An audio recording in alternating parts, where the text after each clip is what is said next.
to Top Mochaccino Double Shot. Double nikmatnya.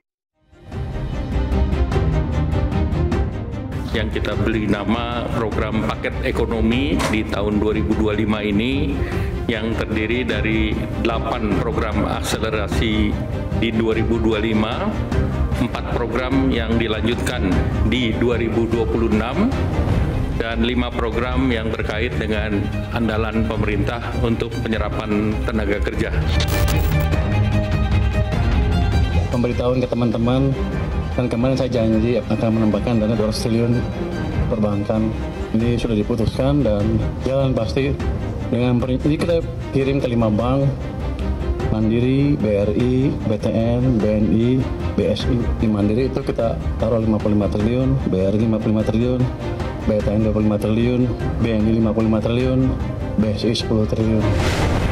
Kami akan selamatkan rakyat. Kami akan membela kepentingan rakyat. Kami pastikan rakyat Indonesia tidak akan menjadi korban serakanomics.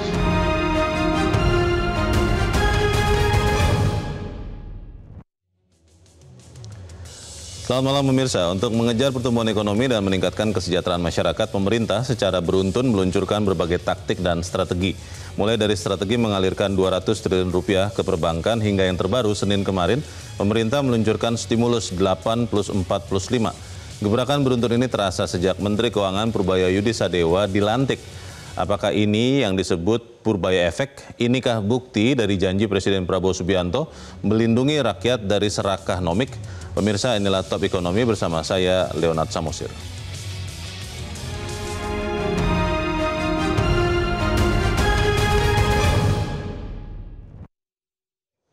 Ya pemirsa, kita awali gebrakan tim ekonomi Kabinet Merah Putih dari konferensi pers Senin kemarin.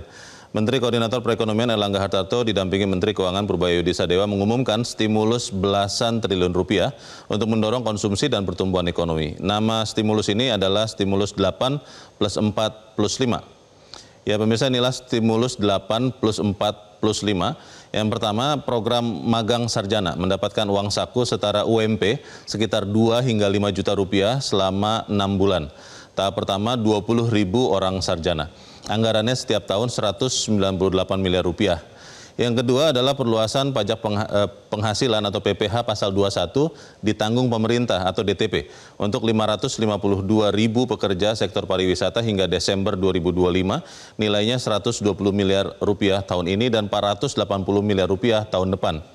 Yang ketiga adalah bantuan pangan selama 2 bulan dalam bentuk 10 kg beras untuk 18,3 juta keluarga atau lebih, nilainya 7 triliun rupiah. Yang keempat, diskon 50% iuran jaminan keselamatan kerja atau JKK dan jaminan kematian atau JKM selama 6 bulan bagi 731.000 lebih bagi mitra pengemudi ojek online atau ojol, ojek pangkalan, supir, kurir, dan logistik.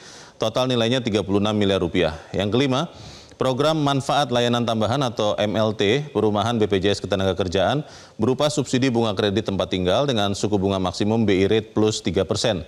Disiapkan 150 miliar rupiah untuk 1.050 rumah. Yang keenam, program padat karya tunai atau cash for work di Kementerian Perhubungan dan Kementerian Pekerjaan Umum hingga Desember 2025 untuk lebih dari 609.000 orang senilai 5,3 triliun rupiah. Ketujuh, percepatan pelaksanaan peraturan perizinan dalam PP nomor 28 tahun 2025 nilainya 175 miliar rupiah. Yang kedelapan adalah program untuk perkotaan, yaitu perbaikan pemukiman dan penyediaan platform pemasaran untuk gigs ekonomi khususnya UMKM. Dimulai di DKI Jakarta, dilanjutkan ke provinsi lain. Disiapkan anggaran 2,7 triliun rupiah. Ada 4 stimulus yang akan dilanjutkan hingga tahun depan, yaitu pertama perpanjangan waktu pemanfaatan PPh final bagi UMKM, yang kedua adalah perpanjangan PPh 21 DTP pekerja pariwisata senilai 480 miliar rupiah setahun, yang ketiga adalah insentif PPh pasal 21 DTP untuk pekerja industri padat karya senilai 800 miliar rupiah, dan keempat adalah program diskon iuran JKK dan JKM dengan total jumlah penerima 9,9 juta orang lebih, perkiraan anggarannya 753 miliar. Dan pemirsa, inilah yang Anda tunggu-tunggu terutama bagi Anda yang berburu lowongan kerja. Ada 5 program penyerapan tenaga kerja. Yang pertama, Koperasi Desa Kelurahan Merah Putih akan ada 80.000 koperasi yang siap menyerap 681.000 tenaga kerja dan Desember nanti mencapai 1 juta orang tenaga kerja. Yang kedua adalah Kampung Nelayan Merah Putih, diawali di 100 desa dengan 8.600 orang lebih tenaga kerja dan dalam jangka panjang bertambah di 4.000 titik, ada 200.000 lapangan pekerjaan. Yang ketiga adalah revitalisasi tambak Pantura seluas 20.000 hektar, ditargetkan menyerap 168.000 tenaga kerja. Yang keempat, modernisasi 1.000 kapal nelayan, diperkirakan menyerap 200.000 lapangan kerja baru. Kelima, replanting atau penanaman kembali 870.000 hektar perkebunan rakyat. Kebun berbagai komoditas ini akan membuka 1,6 juta lapangan kerja baru. Stimulus 8 plus 4 plus 5 ini melengkapi rencana Menteri Keuangan Purbaya Yudhi Sadewa pekan lalu, yaitu mengalirkan dana 200 triliun rupiah ke perbankan, kemudian mengusulkan pembentukan tim pemantau penyerapan anggaran, dan mengusulkan menambahkan anggaran transfer ke daerah atau TKD. Ya pemirsa, itulah tadi taktik dan strategi tim ekonomi Kabinet Merah Putih terbaru bisa jadi akan menjawab kerisauan Presiden Prabowo Subianto tentang serakahnomik dan membaliknya menjadi ekonomi yang berpihak untuk rakyat. Serakahnomik pertama kali disinggung Presiden Prabowo saat peluncuran Koperasi Desa Merah Putih di Klaten 21 Juli lalu. Presiden Prabowo mengatakan, ternyata ada fenomena baru, mazhab baru ekonomi. Saya sebut mazhab serakahnomiks.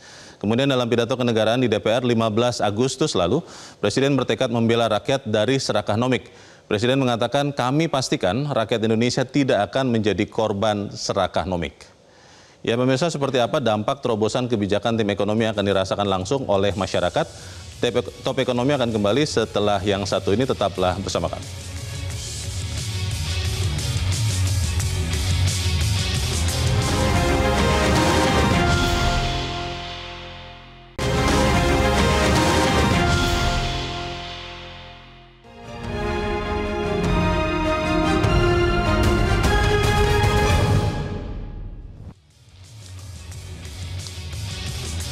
Ya pemirsa, bersama saya telah hadir di Studio 1 Metro TV 3 orang narasumber. Yang pertama adalah Direktur Jenderal Strategi Ekonomi dan Fiskal Kementerian Keuangan, Febrio Nathan Kacaribu. Pak Febrio, selamat malam. Malam, Pak Leo. Terima kasih sudah hadir. Terima kasih. Kemudian juga telah hadir bersama kita di sebelah kiri saya mantan Menteri Keuangan Fuad Bawazir. Pak Fuad, selamat malam. Malam. Terima kasih Pak sudah hadir dan ikut mengawasi Pak Febrio. Dan juga telah hadir bersama kita pemirsa pada malam ini adalah anggota Dewan Pakar dari Asosiasi Pengusaha Indonesia atau APindo, Anton J. Supitpa. Anton, selamat malam. Selamat malam.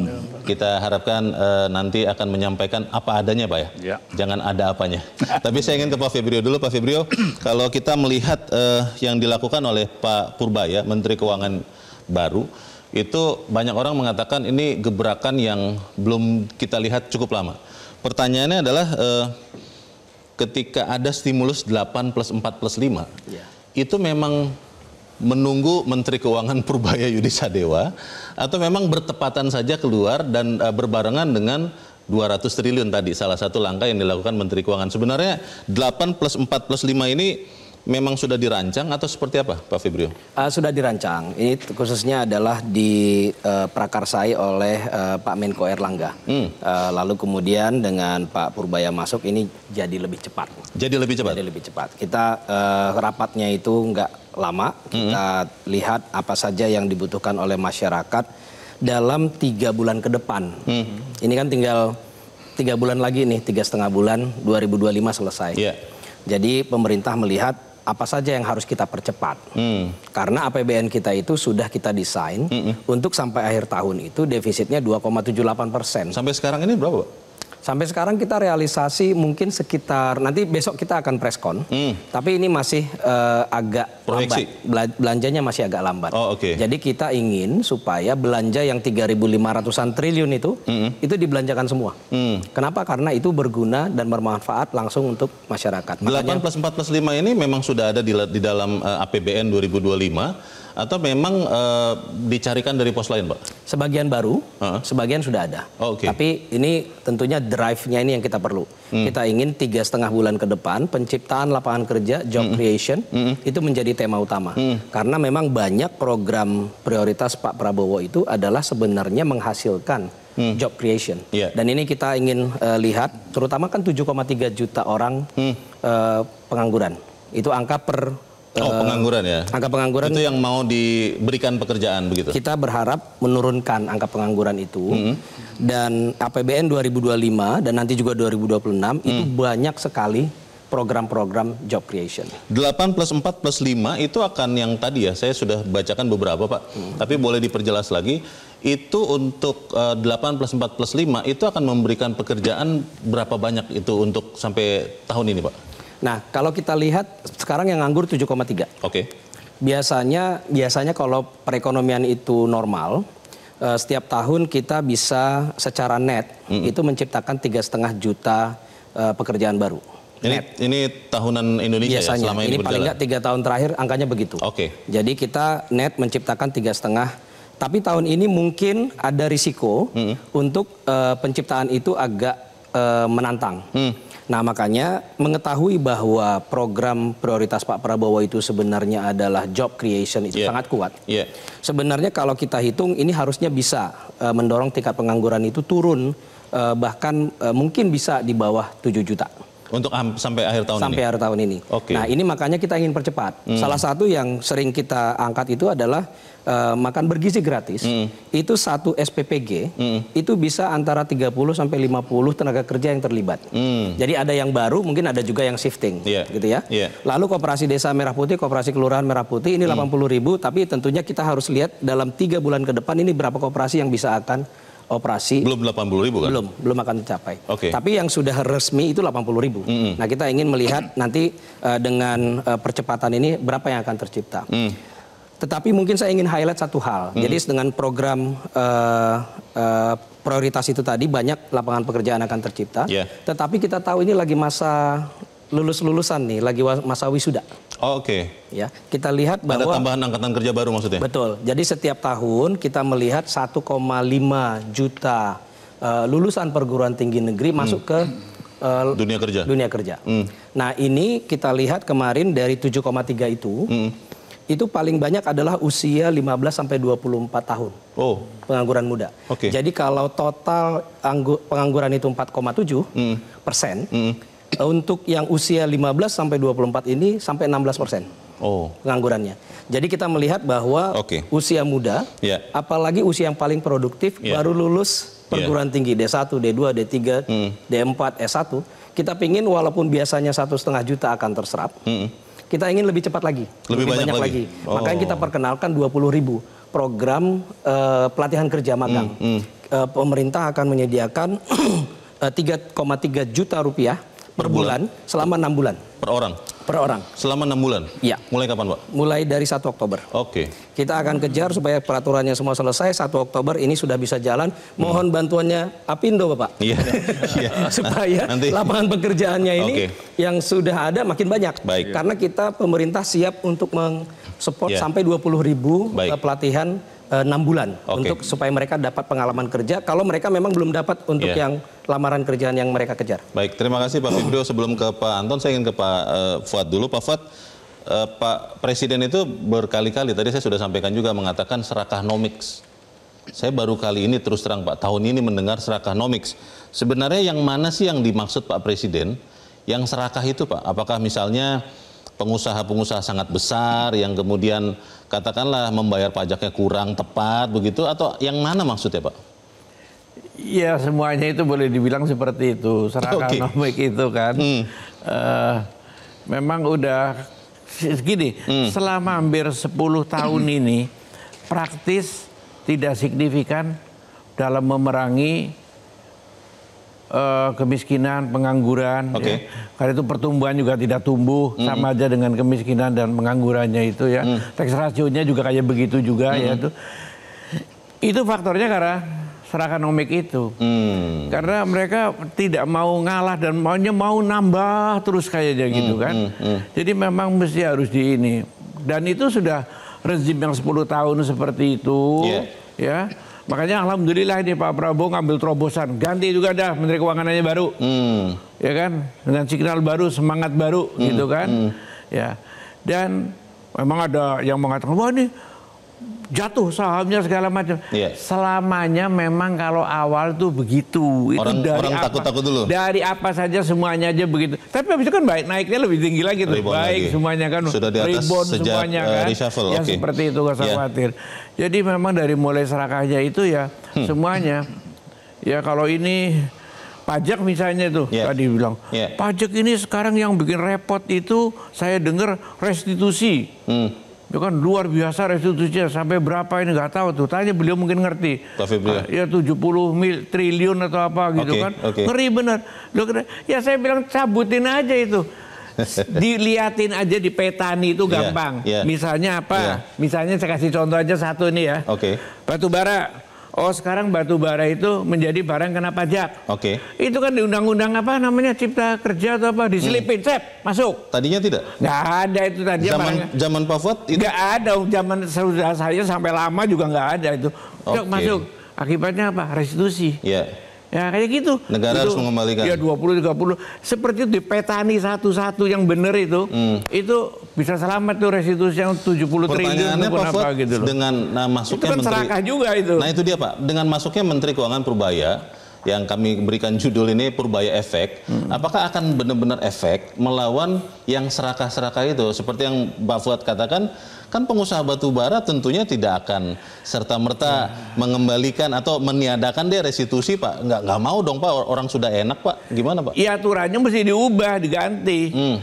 Kalau memang sekarang memang mereka mendapatkan legal kok sah. Maksudnya mau ditarik lagi? Iya karena ada undang-undang Cipta Kerja itu. Ada undang-undang dong, nggak boleh mereka tarik lagi, kita ngerampok kita kan. Berarti harus diamandemen. Undang-undang diganti, diperbaiki lagi. Memang terus terang aja ya, saya mohon maaf aja kepada siapa aja yang tersinggung. Kalau yang namanya penguasanya itu adalah pemain, udahlah. Pemain ini maksudnya apa Pak? Pengusaha? Ya pengusaha, pasti dia berusaha bikin aturan yang nguntungin dirinya. Mungkin udah salah, mestinya kan ini kayak BLBI dulu ya. BLBI bukan pemain padahal ya. BLBI itu dulu banyak masalah. Tapi setiap kali mau ditindak, udah tau ngelanggar undang-undangnya sendiri, kriminal ini semuanya gitu kan. Aduh nanti kepercayaan masyarakat, moneter nggak percaya, jadi dilindungi. Nah sekarang juga begitu, ada kesalahan putihan, ada kesalahan pemutihan, itu rampok itu. Seberapa yakin Pak Fuad bahwa Purbaya Efek ini bisa meminimalkan lah, saya sih yakin menghilangkan sama sekali juga susah, meminimalkan serakah nomiks itu Pak? Saya yakin dia akan berusaha. Ya kan si baru ya waktu akan membuktikan ya. Dan saya kira semangat daripada karyawannya keuangan sih ada juga menurut saya itu. Tapi waktu akan membuktikan bahwa dia akan mampu atau tidak mampu. Maksudnya mampu ya Pak Purbaya. Kalau nggak mampu nanti disingkirin lagi hati-hati itu. Baik, Pak Anton. Kalau pengusaha kan katanya selalu terbiasa dengan dinamika Pak. Ketika ada pergantian SMI diganti PYS, saya menyingkatnya sama saja, itu pengusaha melihatnya juga dengan harapan tentunya. Kalau Anda melihat Pak Anton dengan tadi 8 plus 4 plus 5, lalu dari Menteri Keuangannya sendiri, bosnya Pak Febrio, ada 200 triliun yang pindah tempat dari BI ke Bank Himbara. Seberapa optimis Anda bahwa itu akan bisa memberi efek mendorong ekonomi kita Pak? Saya kira Pak Leo, kita ini pengusaha ini harus selalu optimis ya Pak. Artinya kalau kita sudah pesimis, kehilangan harapan, saya kira udah susah juga karena satu-satunya paling bernilai dalam hidup itu harapan. Pergantian selalu menimbulkan harapan. Nah tentunya seperti Pak Fuad katakan tadi, ya kita melihat berikan waktu lah. Tapi pertama tentunya kami sebagai pengusaha mengucapkan terima kasih kepada pemerintah yang sudah menaruh perhatian paling tidak dengan paket ekonomi ini 845 ya. Stimulus itu ya? Stimulus ini tentunya kita berterima kasih bahwa pemerintah memikirkan. Nah, cuma sekarang yang jadi persoalan memang ini sangat bermanfaat tapi makan waktu juga, jangka pendek, jangka menengah. Yang kita butuhkan sekarang ini Pak Leo, yang tadi disinggung Pak Febri, masalah pengangguran. Nah, ini memang debatable. Angka 7-8 juta itu kan pengangguran terbuka. Tapi kalau yang setengah menganggur, ini juga butuh lapangan kerja. Jadi kalau boleh memang kita bisa usulkan kepada pemerintah ada pemutakhiran data Pak Febrio yang menilai klarifikasi lagi berapa sih yang membutuhkan lapangan kerja dan seterusnya. Hitungan Pak Anton berapa Pak? Kalau kita bicara atau hitungan Apindo ya? Begini, kalau kita bicara saja dokumen pemerintah pada waktu menyusun Undang-Undang Cipta Kerja dengan sistem Omnibus Law. Dalam kata pengantar Pak Fuad, yang membutuhkan lapangan kerja itu 45,6 juta orang. Pengangguran terbuka, setengah menganggur dan lain-lain. Jangan lupa newcomers itu hampir 3 juta Pak Leo. Setiap tahun? Setiap tahun. Baru pendidikan tinggi saja kan 1, sekian. Nah, ini yang harus membutuhkan pekerjaan. Jadi ini memang sangat baik. Tentunya kita ucapkan terima kasih. Tetapi yang dibutuhkan sekarang, kalau kita lihat ini, apalagi kalau dikaitkan dengan paket yang 200 triliun itu, itu kan supply side. Yang kita butuh sekarang Pak Febri adalah demand side, karena untuk meningkatkan daya beli. Oleh karena itu kalau kita bisa usul bahwa mengingat pengangguran dan newcomers yang banyak, yang barangkali bisa dipikirkan oleh pemerintah melalui Pak Febrio kita usulkan adalah paket-paket yang padat karya yang zaman Pak Harto dulu, Pak Fuad itu kan bikin irigasi dan semacam itulah. Saya dengar pemerintah Singapura selalu ada budget yang dia siap apabila terjadi krisis itu dikeluarkan itu untuk pekerjaan yang memberi lapangan kerja, karena biaya bansos sih baik, tetapi kalau orang hanya menerima bansos ini kan harga diri juga rasanya dignity-nya jadi hilang. Lebih baik dia bekerja, keluar keringat walaupun dapatnya sedikit, tapi saya bekerja. Nah ini padat karya, apalagi kalau kita perbaiki katakanlah irigasi di pertanian kan banyak yang rusak, banyak yang tidak nyambung. Jadi kita mengharapkan agar supaya ada paket berikut Pak Febrio yang betul-betul memang langsung berikan, karena ini memang bagus tapi perlu waktu, dan jangan lupa ini kan perlu infrastruktur juga seperti magang. Dia kan perlu persiapan supaya betul-betul setelah dia selesai 6 bulan ya ada dia paling tidak kompetensi yang minimal yang harus dia punya didapatkan di dalam 6 bulan itu. Nah, tentunya kan perlu yang pabrik mempersiapkan kurikulum, pengajar tempat kerja dan lain-lain. Tapi yang paling penting sekarang ini bagaimana pemerintah memberikan sesuatu katakanlah jawaban yang pasti dibutuhkan oleh banyak orang pekerja saat ini. Karena saya ingat Pak Fuad, Pak Kosmas dulu ingat waktu beliau Menaker, dia bilang kita tahu apa yang terbaik, tapi yang kita berikan yang terbaik saat ini, Pak. Dan kedua, kalau boleh usul juga, ini kan kebijakan yang ada dana. Sebenarnya yang perlu dilakukan pemerintah yang merubah kebijakan yang dikatakan Pak Fuad tadi, tanpa perlu dana, merubah kebijakan kan tidak perlu harus dana besar. Contohnya apa Pak Panton? Ya contohnya katakanlah kebijakan perdagangan umpamanya. Ya, perdagangan. Saya tidak tahu bagaimana sale pada kalau baca di berita PHK karena import BBM-nya juga sulit semacam itu. Dan di kita katakanlah yang tujuan ekspor, tujuan ekspor sering menghalami karena memang dalam proses impor juga susah. Otomotif saja diberi jatah tiap 3 bulan. Dan jangan lupa otomotif jangan dianggap pemakan devisa. Mereka mengekspor Pak Febrio. Nanti Toyota dalam waktu dekat ini akan merayakan atau syukuran 3 juta unit sudah mereka ekspor. Jadi maksud Pak Anton adalah lebih mikro dan lebih bisa memberikan lapangan pekerjaan. Memberikan lapangan kerja dan jangan juga yang timbul yang aneh-aneh lah Pak Leo. Karena pengusaha kan ingin bekerja tenang. Jangan tiba-tiba dorman ini rekening mati, mau ditutup, tanah yang tidak dimanfaatkan akan di situ walaupun diralat. Tapi kan menimbulkan gejolak. Jadi menurut saya, saya kira kalau kita bisa usul, kita tahulah Pak Prabowo ini dengan background militer, patriotik. Nah, saya ingat Pak Yaakob Utama dalam satu speech dia mengatakan, dia mengutip apa dikatakan oleh founders Daewoo, Kim Ujung. Dia mengatakan bahwa untuk menjadi patriotik tidak harus menjadi militer, tidak harus menjadi ASN, Pak.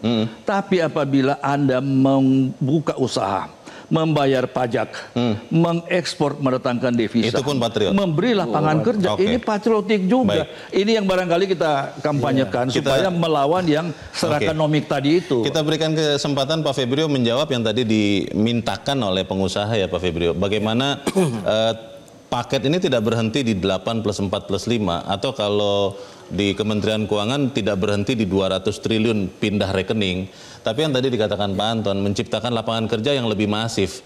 Kira-kira sudah ada juga rencana paket seperti itu tidak? Sebenarnya ini lagi jalan. Jadi memang sisi pertama yang kita ingin attack untuk 3 bulan ke depan ini prioritas di depan mata bagi pemerintah adalah menyelesaikan belanja program prioritas.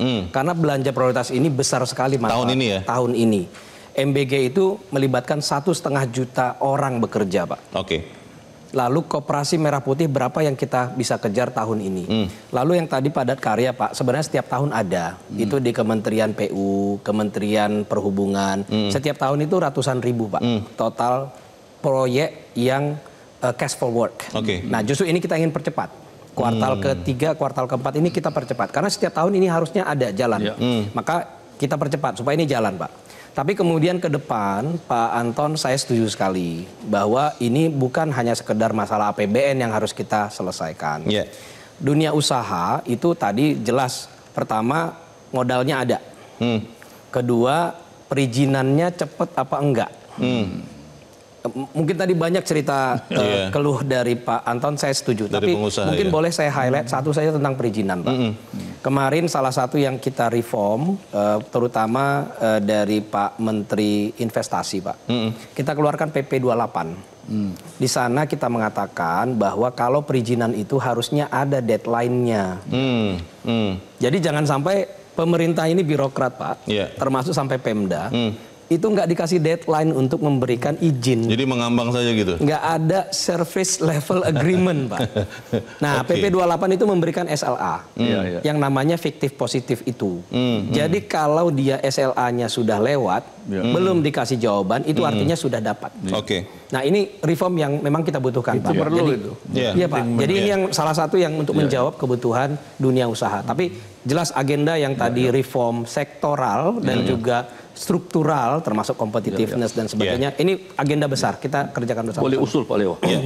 Saya kira ini sangat bagus, tetapi kalau bisa bukan hanya ada deadline, tetapi apabila otomatis dianggap disetujui, instansi berikut yang membutuhkan dokumen itu seringkali menanyakan yang tidak ada, yang tidak keluar keputusan. Jadi supaya begitu kalau sudah lewat deadline, dia otomatis instansi berikut harus menerima sistemnya sesuai itu. Harus menyeluruh begitu ya Pak? Harus menyeluruh. Baik, pertanyaan besarnya Bapak-Bapak dan pemirsa, ada yang mengatakan the devil are in details. Bagaimana kemudian 8 plus 4 plus 5 dan 200 triliun itu benar-benar akan mendorong pertumbuhan. Tetap bersama kami, Top Ekonomi segera kembali.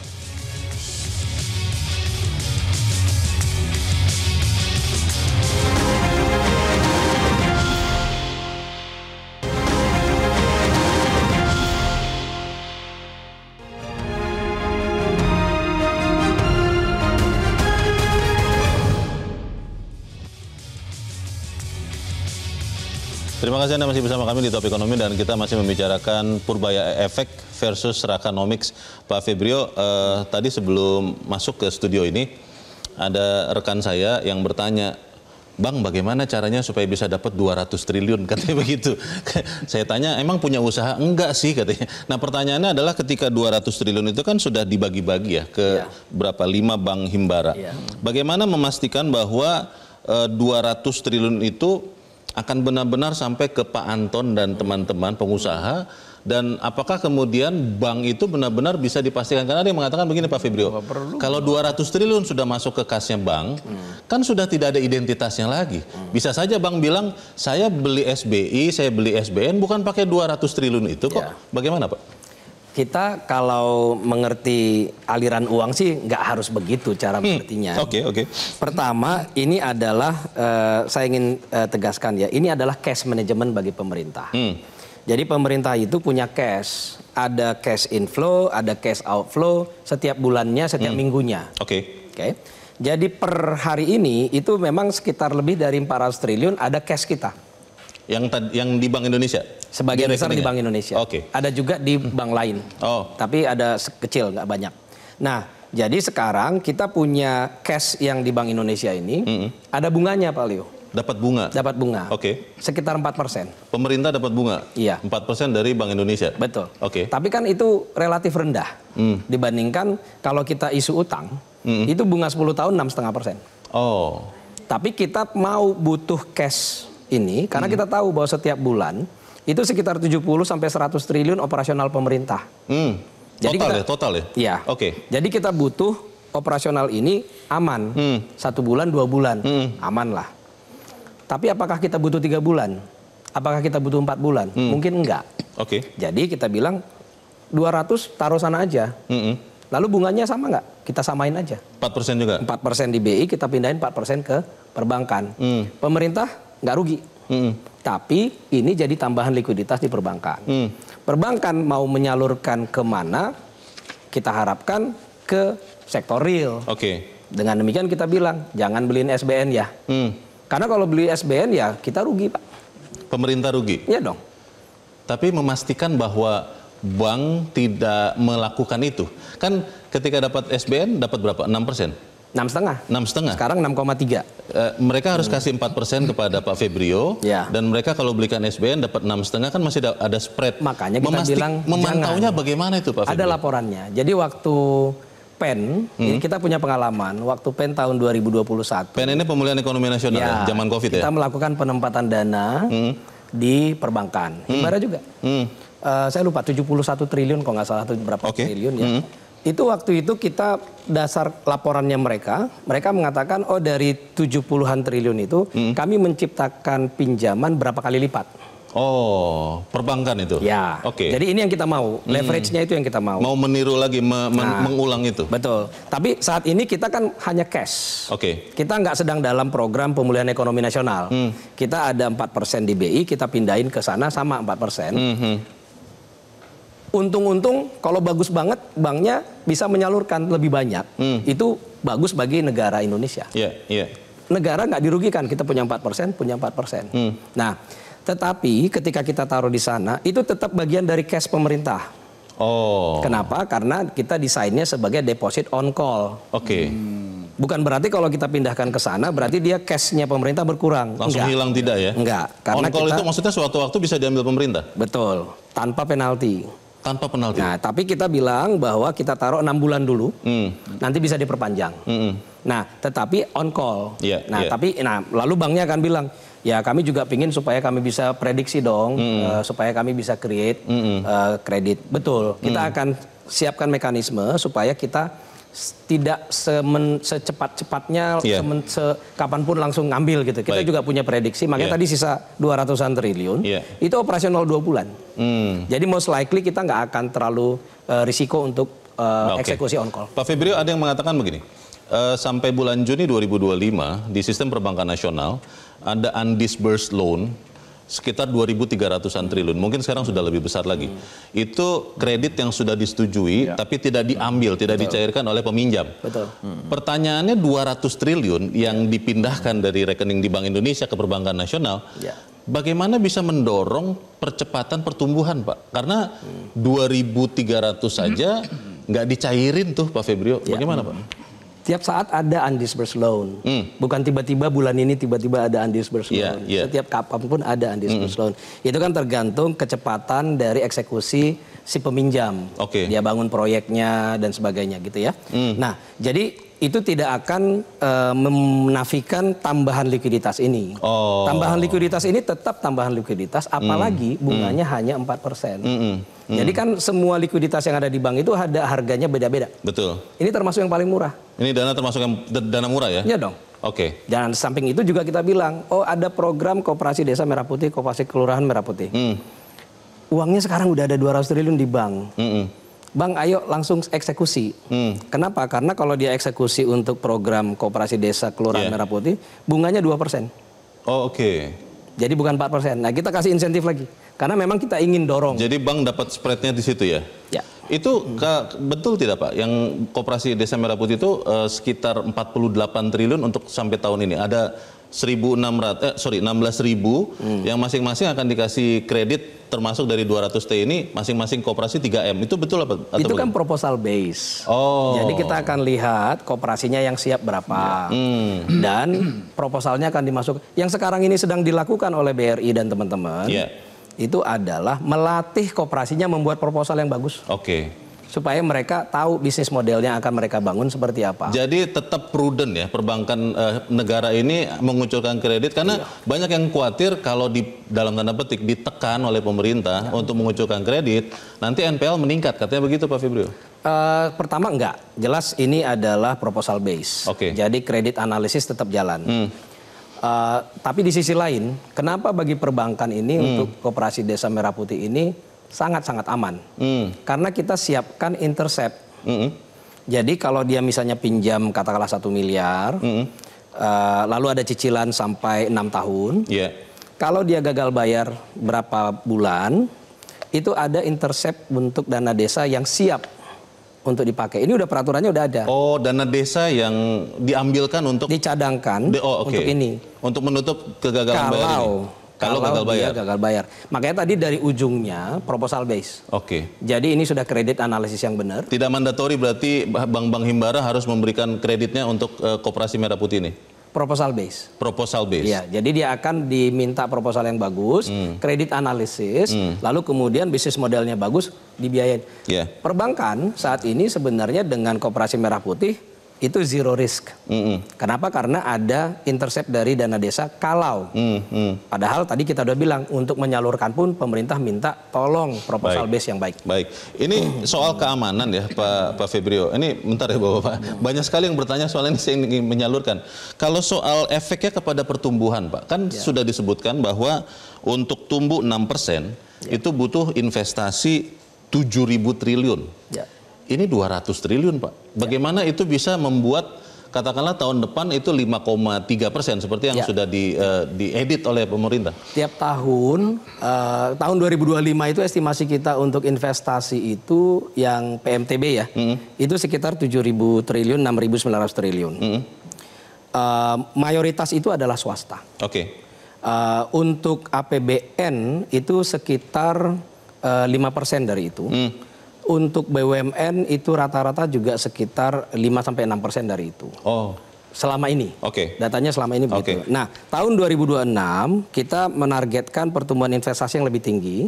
Itu totalnya sekitar 7.250 kalau nggak salah. Untuk tahun depan ya? Nah, nanti di situ terutama kita ingin dorong Danantara. Danantara kita minta untuk sumbangsihnya lebih besar daripada biasanya kalau BUMN. Ini kan kita lihat efek dari konsolidasi, efisiensi dan sebagainya yang terjadi di benchmarking di Danantara. Kita harapkan akan memberikan efisiensi lebih kuat untuk capex lebih tinggi. Nah, ini kita harapkan dukungan dari Danantara itu sekitar kalau nggak salah berapa ya? Saya lupa angkanya, tapi ini akan lebih tinggi daripada biasanya. Daripada tahun ini? Daripada tahun 2025. Nah, hingga kan uang di sana udah banyak nih di Danantara. Yang 80 triliun dividen yang harus masuk APBN kita pindahin ke sana tuh. Nah, lalu nanti dia juga akan dapat banyak pembiayaan. Ini sudah banyak mendapatkan tawaran pembiayaan ke depan. Tapi sekarang dia butuh eksekusi proyek-proyek yang menghasilkan. Komprehensif. Tapi saya ingin bertanya ke Pak Fuad. Pak Fuad, kalau sinergi dengan Danantara yang Pak Febrio tadi katakan, itu seperti apa sebaiknya harus dilakukan supaya kemudian dana-dana BUMN itu benar-benar efektif dan bisa membantu pembiayaan, Pak? Ya, dana-dana yang BUMN ini memang harus ditingkatkan. Kita udah menyadari semuanya ya. Dan itu itulah perlunya Danantara untuk lebih meningkatkan penempatan dananya itu lebih pas lagi. Tidak seperti selama ini terus terang aja. Kadang-kadang penugasan kelebihan sehingga nanti kemudian hampir saja menjebol BUMN-nya. Hampir membangkrutkan BUMN-nya. Hampir membangkrutkan lah dengan kata lain kan seperti itu. Nah, itu nanti dengan Danantara itu lebih diperjelas. Kalau dulu memang gak jelas ya, ada penugasan ada apa itu jelas. Misalnya dulu dalam bentuk PT-nya, misalnya dulu Perjan itu adalah penugasan ini, Perum, kayak Perum Peruri untuk keuangan, ada PT gitu. PT kemudian dipecah lagi itu, di undang-undang ini juga jelas kan, sekarang udah hampir nggak jelas. Karena semuanya udah PT kalau nggak salah kecuali Perum ya kan. Nah seperti itu. Jadi dengan Danantara itu nanti lebih ditertibkan lagi. Kemudian kalau mengenai dana yang berapa tadi 200 triliun yang diguyur ke sana ya digelontorkan. Saya rasa pertama sebagai satu langkah itu baik-baik aja lah, gebrakan gitu kan. Memang banknya tidak kekurangan likuiditas loh. Sampai sekarang itu Bank Nasional tidak kekurangan dana, likuiditas. Kalau dulu memang sengep betul kan. Sekarang bukan masanya itu. Tapi untuk itu, tapi ada yang kekurangan. Kekurangan siapa? Masyarakat kecil. Kekurangan likuiditas. Jadi bank-bank itu dan memang sudah dilakukan. Cuman ini 200 itu bisa disalurkan ke BPR, BPRS. Aman tidak Pak? BPR kan suka ada masalah itu. Iya, yang masalah kan sudah diurus ada OJK. Ya kan? Bank yang gede juga ada, bank umum juga ada masalah. Itu udah urusannya OJK lah ya. Betul. Tapi yang sehat-sehat kan ada. Yang sehat-sehat itu disalurin. Jadi channeling gitu istilahnya itu kan ke BPR. Karena itu yang paling dekat dengan rakyatnya itu. Karena dulu bank-bank ini sekarang udah ditolong dengan SBN istilahnya dengan SUN ya. Benarnya dulu itu normanya pertumbuhan itu memerlukan kredit 17 sampai 21% pertumbuhan kredit. Sekarang berapa? 7,5% nih kira? 7-an Pak. Nah 7% kan jauh bener gitu loh. Hampir sepertiganya gitu. Bagaimana ekonomi mau jalan? Jadi gitu, dengan kondisi ini kemudian direksi-direksi perbankan akan dipaksa bekerja lebih keras? Dipaksa lebih keras lagi kerja. Ya kan? Dengan pasar nanti yang mudah-mudahan bisa jalan gitu kan. Tidak menongkang-ongkang aja tuh. Pak Anton, Anda melihatnya dengan seperti itu? Maksud saya seoptimis kita dengar tadi penjelasan Pak Febrio, atau ada yang masih dipikirkan pengusaha lagi? Artinya kalau hanya berhenti sampai sini saya kira juga tidak cukup. Nah, yang kita harapkan nanti dan saya kira sudah dipikirkan. Kalau kita lihat kenapa bank lebih cenderung beli SBN? Cari aman. Cari aman, dan memang sektor real juga tidak berkembang karena memang daya beli rendah. Jadi daripada risiko, akhirnya kan lari ke situ. Kalau tidak salah sampai 7.000 triliun ya. Daripada waktu di awal Pak Jokowi hanya 1.400. Bayangkan naik. Kepemilikan bank di SBN ya? Untuk SBN. Nah. Jadi sebenarnya yang jangan lupa Pak Febrio adalah memperbaiki investment climate. Ini yang paling penting. Kalau itu berkembang, gairah investasi akan masuk, dan jangan lupa walaupun APBN itu sangat penting menggerakkan ekonomi, kalau tidak salah 20% Pak. Hanya sekitar 15 Pak. 15%. Lebih kecil lagi. 85% diharapkan dari private sector, termasuk koperasi, BUMN masuk di situ 85% Pak. Nah ini tidak bisa dikomando. Pasar yang akan mengatur sendiri. Jadi kalau iklim investasi tidak dibenahi, orang juga ragu, sehingga banyak teman, bukan banyak, ada teman tutup usaha Pak. Pak Febrio tahu tuh, kawan kita yang selalu kontak juga Pak Febrio. Mendingan dia beli SBN Pak Fuad. Lebih menguntungkan, lebih aman. Urusan internal. Tidurnya 6% pasti. 6% pasti Pak. Nah ini yang harus dijaga, dan juga tentunya jangan sampai masyarakat kita kecenderungan ke judi online dan pinjaman online-nya akhirnya jadi lapangan kerja diciptakan. Oleh karena itu satu hal yang kita harapkan, bagai itu yang termasuk dengan yang saya maksudkan tadi, kebijakan itu yang tidak memerlukan dana, yaitu perbaikan iklim investasi. Kemudahan perizinan dan betul-betul mudah. Pertanyaan besarnya adalah apakah perbaikan iklim investasi itu, pemirsa, bisa diselesaikan hanya dengan Purbaya efek? Apakah kita tidak perlu Airlangga efek, atau yang lebih penting lagi Prabowo efek? Tetap bersama kami, Top Ekonomi segera kembali.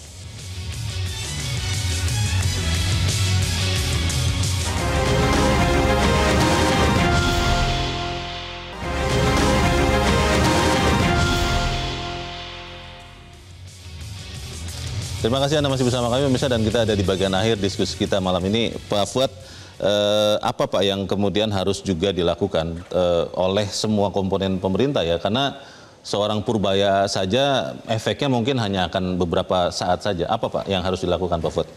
Ya tentunya oleh semua pihak lah, semua unsur dari pemerintah khususnya ya. Tapi saya juga perlu mengingatkan waktu yang singkat ini, dulu itu kalau pemerintah naruh uang di BI itu kan bunganya 0. Dulu 0%? 0%. Selama Orde Baru itu juga 0%. Bahkan setelah pemerintahan Orde Baru beberapa saat kemudian begitu. Tapi BI-nya itu karena masih sistem Dewan Moneter, masih bagian dari pemerintah ya. BI-nya itu adalah mendapatkan banyak penugasan oleh pemerintah. Seperti memberikan kredit ini, ini segala macam. Nah sekarang kan sudah tidak lagi ya kan. Nah jadi harus dikepikul kerjanya sekarang oleh pemerintah sendiri. Makanya saya kira boleh lah ini yang lakukan oleh Purbaya, boleh ini. Tapi saya ingin menyarankan juga adalah pengorbanan sedikit. Misalnya apa? Kredit yang 200 itu disalurkan ke bawah, ya melalui BPR. Karena dia udah nggak bisa nemukan, nanti nemukannya takutnya pengusaha-pengusaha besar lagi kan. Bukan maksudnya itu. Yang bawah, yang paling kecil, yang masih lagi haus, itu bunganya bolehlah diturunkan dari pemerintah ke banknya bukan 4%, tapi 3%. Diturunin 1%. Nanti dari sini bisa lebih murah lagi, disalurkan ke rakyat kecil. Saya kira itu lebih membantu menggerakkan ekonomi. Oke, terima kasih Pak Fuad. Pak Anton, apa Pak yang ingin disampaikan Pak? Saya kira agar supaya Purbaya efek ini mempunyai hasil yang maksimal, jadi jangan hanya sebagai soda water. Begitu buka muncrat, setelah itu kan habis. Nah, adalah diikuti dengan yang tadi itu, peningkatan iklim investasi. Saya kira Pak Fuad masih ingat pada saat di ujung Pak Harto, Pak Tungki Aribowo mendapat penugasan dari Pak Harto membuat tim deregulasi. Anggotanya Pak Sudrajat Jiwandono sebagai Gubernur Bank Sentral, Pak Mari Muhammad. Itu sangat efektif. Namanya tim deregulasi. Pelaku usaha membawa proposal, bukan proposal, masalah. Jadi ini menjadi the bottlenecking. Diolah oleh tim Pak Tungki di perindustrian, lantas setiap bulan kita rapat dan mengundang menteri terkait dan langsung diputuskan saat itu. Oh, efektif ya? Efektif sekali. Jadi kita berharap beginilah, kalau saya boleh usul. Iya Pak. Mudah-mudahan ini bisa didengar oleh pemerintah. Pak Presiden menugaskan kalau kita lebih cenderung daripada kita masing-masing mencari akses menyelesaikan masalah kita, barangkali Menko Perekonomian ini yang perlu diberdayakan, tetapi diberi power.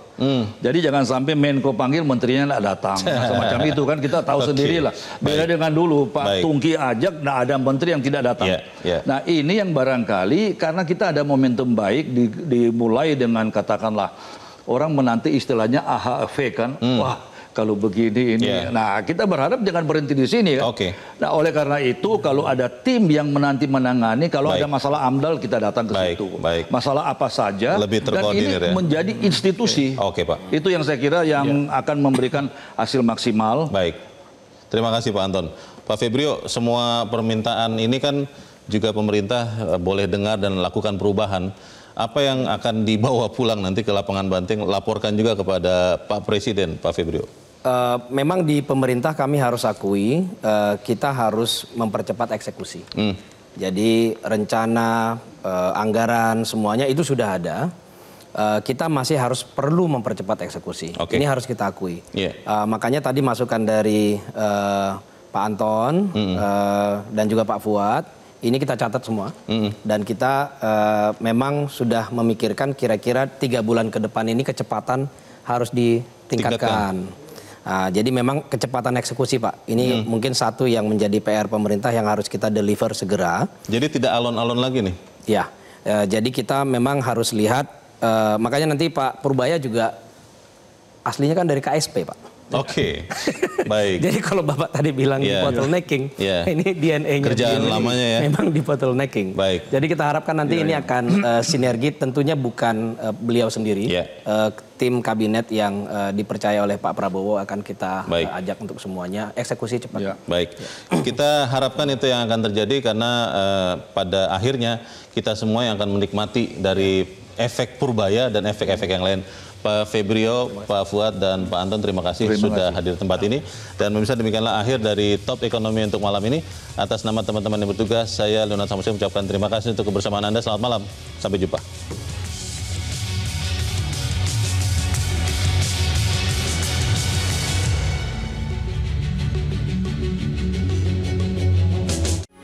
Metro TV